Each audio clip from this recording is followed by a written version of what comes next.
Hey guys, Professor Bill of Comic Book University and Venom First Host, issue number 4 of 5. Good issue. You may notice nothing in my hands, right? Check out the Venom issue. I'll tell you all about how I completely forgot to buy the freaking comic book until Comixology opened at 3 o'clock in the morning. Point is, this was good. This was good. Let's talk about who made this comic book. Mike Costa is the writer. Mark Bagley, Paco Diaz, and Ron Lim. Ron Pencils. Dude, Ron Lim. Remember him from Silver Surfer? Like, the best ever? Yeah, that Ron Lim. So, Andrew Hennessy, Paco Diaz, and Scott Hanna did inks. Dano Sanchez-Almara was on colors, and VC's Clayton Cowles did some lettering. Mark Bagley and Richard Eisenhoff did the cover art, and a variant cover art was done by Takashi Miyazawa and Ian Herring. So we get the only kind of boring part that I felt about the comic book was where Eddie and the new symbiote are basically talking about, oh, I can do this and this and this. It's like the training room, but not even danger room. You know, it's like preschool danger room. They're just talking about, oh, I can do this and I can do this, and ooh, let me show you I can do this, and wow, how'd you do that? And yeah, whatever. I don't want to necessarily call it amateurish, but it was, yeah, it didn't come off as something great. You could do something like that in actual combat, I guess, but probably, I don't know, like this, it just didn't feel right. It's like they're training. Come on, man. So when the time for combat actually does come, for the most part, it all doesn't even bother to pay off. I guess they didn't train enough, because the new symbiote winds up getting burnt up really quick.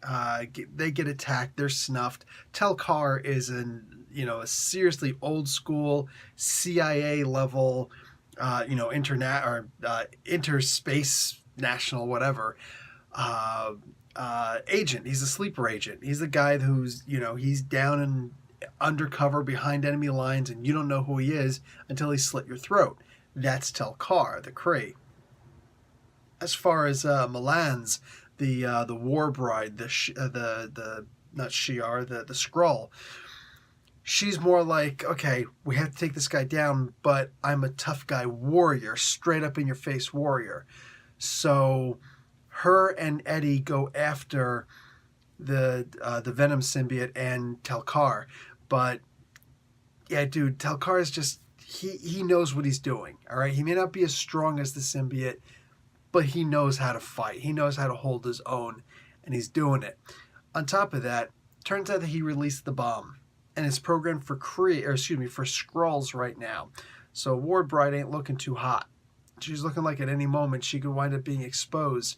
There's already a breach in her spacesuit and everything, but the other symbiote, the younger symbiote, took over. So she's not actually in her suit, but you can imagine that she's going to wind up walking away with the baby symbiote.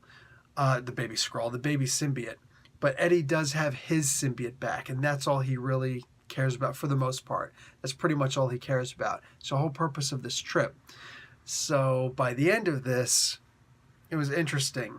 It was interesting because just when you think Tel-Kar is not going to win, something happens at the end where you're like, oh crap, okay, never mind.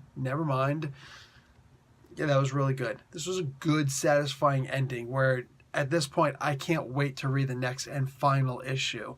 This is really cool. I'm kind of hoping that it ends by kind of shoehorning it into the current Venom run, the Venom series run by Cates and Stegman. That would be kind of cool, but beggars, choosers, you know how that works.